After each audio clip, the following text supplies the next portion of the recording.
What is up, my good people? The name is Pixel Love, and we are back again with some more Cuphead.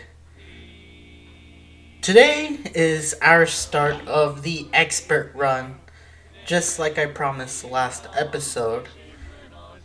It's gonna be hell, however, I'm gonna enjoy it. I hope you guys enjoy it. And I have to start with my man, Mugman. You know, Cuphead had his time in the spotlight, but we're gonna do my man, Cuphead. I mean, Mugman. God damn it. So this is what I'm planning to do for the expert run. What I want to do is, I just want to show you guys the full fight, just one fight. Maybe I'll add some funny clips here and there, but for the most part, I want to put it down to one full fight of each and every character in which I win. Mostly because you guys have already seen the patterns, you guys have already seen the funny moments, and to be frankly honest, I'm probably gonna stay quiet just because, you know, I obviously want to be focused. Also, let's start with the man, the myth, the legend, the man with the rhymes. Through all your battles and all my rhymes, you have failed and perished 136 times. You know, that's surprisingly not that much, all things considered. But right before each battle, I want to give my card, you know, saying what I have, what I want to do, and just some just general strategies. Because I know while each expert boss is very similar to their normal boss, there obviously are gonna be like the differences here and there. So it's gonna be like a lot more strategic than it is gonna be comedic, but you know, I hope you guys enjoy it. And if there's any criticism or if there's anything you want me to do differently, just put it down in the comments. Otherwise, I will continue on. Alright, so for the Root Pack Expert mode, what I'm going to try doing is I'm going to try having my primary fire as the charge. This is mostly for like the first phase, just because I originally intended to do it with the spread shot, but the projectiles are coming out a little bit more faster than I anticipated, so I'm just going to make my life a little bit more easier and just jump at a distance while shooting my charge. The spread shot should be a little self-explanatory. You know, I'm going to be chucking the spread out towards the onion and towards the carrots, as well as his homing carrots, so that's gonna get a big value. Super art 1, you know, your standard super art. I don't see it's going south, hopefully not, because I really don't see any other reason why I would not use it. And then I'm using a coffee just because I think I'm going to get more value from the coffee than I would from an invisible dash, because realistically speaking, the only time I'm really ever going to use a dash is if I'm going to dash away from like the carrots or like the homing carrots or the big giant carrot lasers. So this is just for more value over time.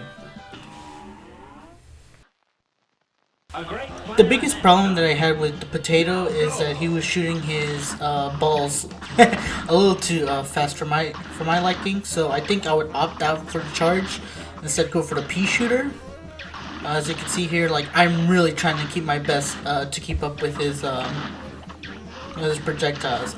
I tried to wait to get a parry, but I didn't in the end. And the onion should be coming, yeah. And I immediately use my super on him just because I want to build up another super and just get this phase over with. The onion wasn't that bad. The tears did go down a little bit more faster, but the speed was kind of negligible. There wasn't too much difficulty. Neither was the carrot, actually, which was pretty surprising. The homing carrots are just slightly faster, but again, it's pretty negligible. And in fact, I think the fact that him having only 2 lasers is actually pretty much really useful. I did get hit, but that was because I just really wasn't paying attention. But you know, as long as you're using like your spread and like a good pattern, then you can beat this guy really easily. I just try to use my super to finish him off. I think I'll finish him off with an EX, if I remember correctly. Yeah, there we go. Actually, no, I didn't even use the EX. I was about to, but yeah, it was. The grade isn't the best. I actually redid this again and I got an S with the heart charm and the pea shooter, but this is what I have to show y'all.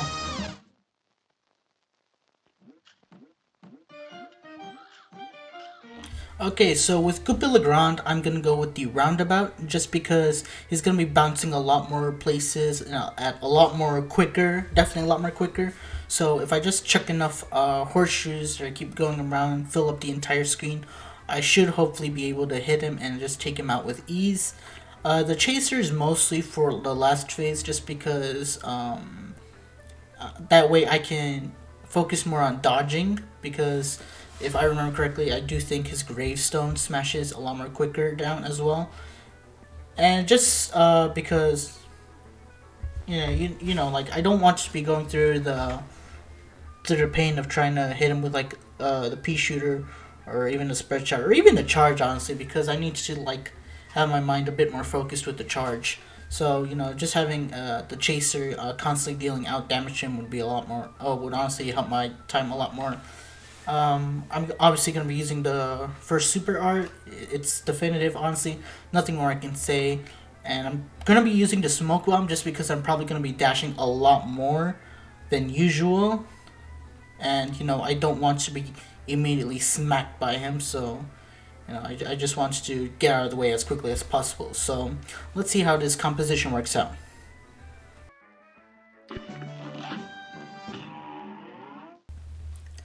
So Goopy Le Grande was the easiest boss by far. I only retried him once, and my horseshoe idea actually worked because, as you can see, I'm just pounding the screen with tons of horseshoes. And while he was bouncing a little bit more faster, it wasn't as bad as I thought it was. As you can see here, he's now transforming into his second phase. And I just used my super immediately because one, he's right there, he's right standing there, and two, I thought this would be the worst phase. So I just kind of wanted to fly by it very quickly. And once again, as you can see, like the horseshoes idea was very effective, and I threw out that one EX so I could get it on the grade, which turned out to be really useful later on. But as you can see, I'm now fighting his third phase with just a chaser. I'm trying my best to keep my aim up, literally up, just so my chaser bullets can hit him. And this was surprising. Like I said before, this was really easy. I'll say it, like this was much more easier than the root pack. So I got a teabag Goopy on his corpse.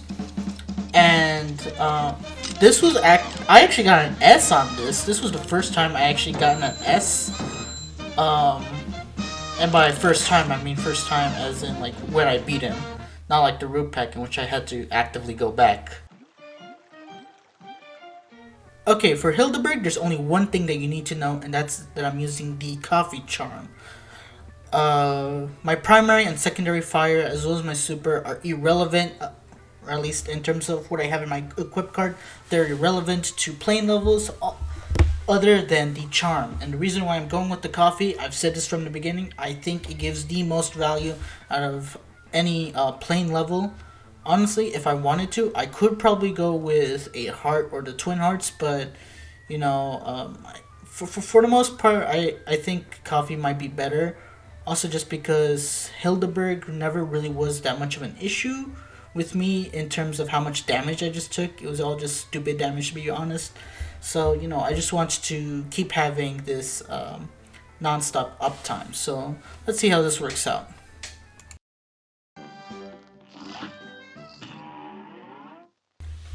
Hilda Berg was a little bit more difficult than I thought.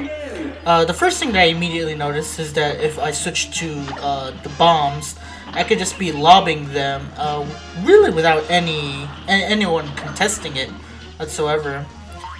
So the second phase will always be the Gemini one, and there have been a few times in which I've been shot immediately with that little spinny thingy. So I'm kind of glad I shrunk it down because honestly, it's just unlucky. These green guys, they don't shoot any parryable bullets, so I just gotta watch out for them. Once again, I'm just lobbing bombs without really anyone contesting me. I'm saving my super right now for the Sagittarius constellation because I find that one to be more difficult. And the Sagittarius will always appear on this phase. I want to save my super just a little bit more for the for more stars to appear, but I had to do it because I was in a pickle. I've noticed that I don't know if these stars are infinite, but they always seem to stick around no matter what, unless I break them myself. So that got really annoying on a few phases here and there. Honestly, the bomb lobbing is just really good. But there's not really many opportunities for me to parry within these first 5 phases. And now we're waiting for her transformation, and I just kind of say screw it and just like shut the bomb right away. I also got that parry, so I got a super major immediately. The bronze looking spaceships are kind of really bad because there's no real timing that you could do it. Unlike the red ones, in which you can actually time it, you could just go forward and then they'll release their laser. There have been so many times in which I've gotten into an unlucky situation, and one of these pre-timed spaceships just puts me in a corner that I cannot escape from. Just wait. You see, if I didn't kill her right there, I would have gotten hit. But yeah, Hilda Berg was a little bit more difficult than I anticipated. In fact, I didn't even get sub 2 minute here, which was kind of a bit disappointing for me, but you know, I still beat her on expert, and that's what you guys are here to watch.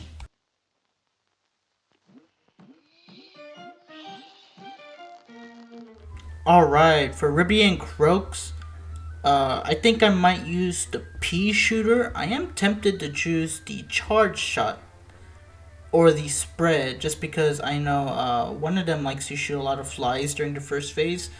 But the problem with that is that if my memory serves me correctly, that they will both do their attacks in unison than individually. So I want to be doing some big damage to them, and that's why I also kind of have the chaser, just so I can kind of distract them for a bit.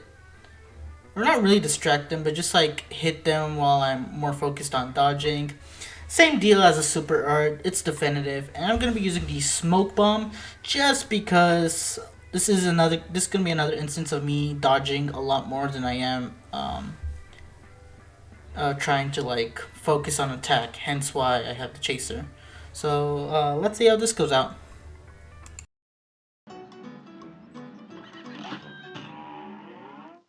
So Ribby and Croaks was definitely difficult, especially this first phase.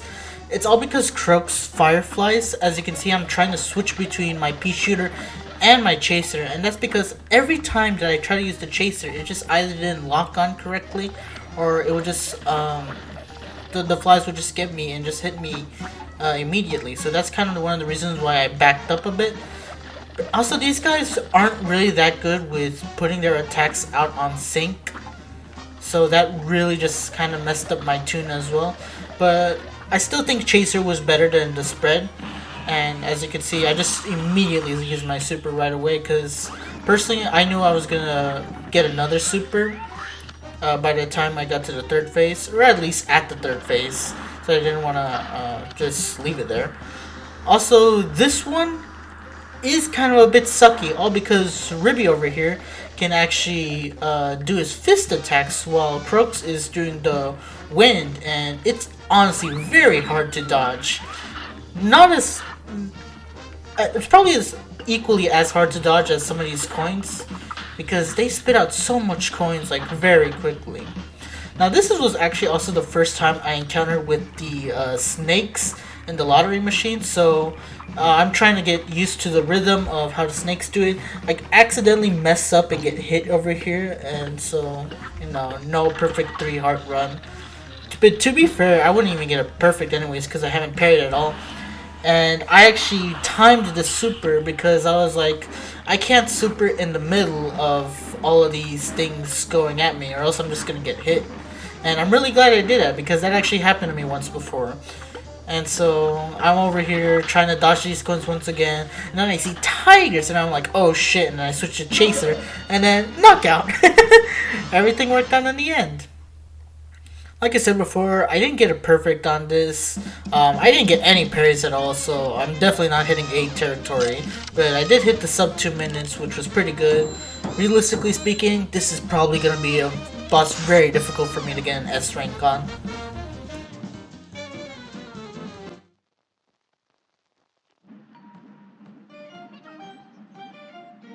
Okay, so for the Cagney Carnation, I'm going to be using the Pea Shooter.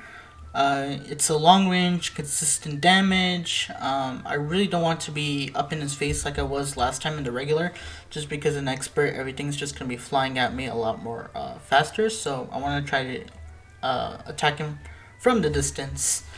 But I also have the spread, mostly to counteract his seed monsters that keep popping up everywhere. It's mostly just for me to get rid of like small enemies and whatnot. It's not meant for me to go onto Cagney himself, unless I am obviously really close to him. Regular super art, I think this easily is the best for Cagney, and I'm actually gonna be using the pea sugar this time, just because I'm gonna be jumping a lot everywhere, and I know there's gonna be seeds. I know there's gonna be a few parries, and I just really do not have the reaction timing to do it right consistently, so I just want to have a little bit of a crutch. So, let's see how this goes.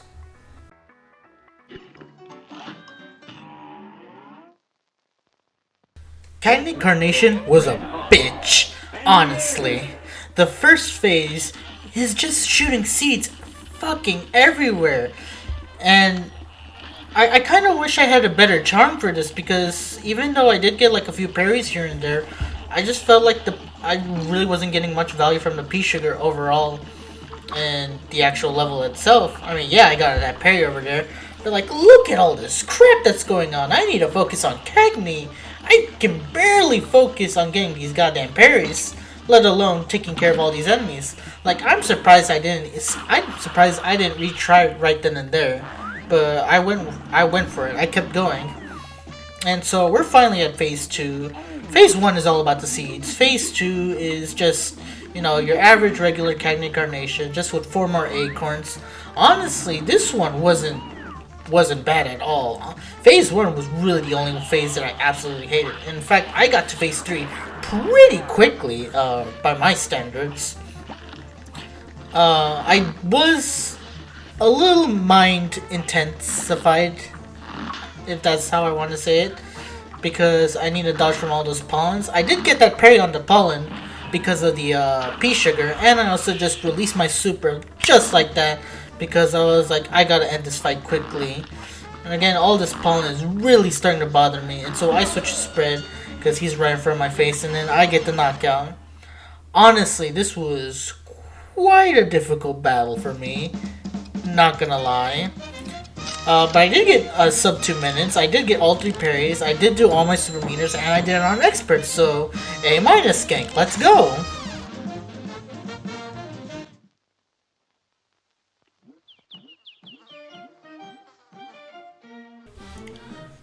Honestly, this is kind of, how should I put it?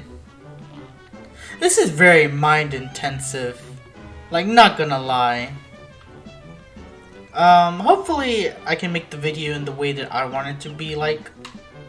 But yeah, I completed everyone, or at least every boss on Inkwell Isle One on expert. And next episode we're gonna be doing World 2. God, I can't wait to fight Grim Matchstick on fucking expert. It's gonna be quite the fight. So if you liked the video, leave a like, comment, and subscribe. My name is Pixel Love. I'm Mentamori and whatnot, and I will see you guys in the next episode. Take care, everybody.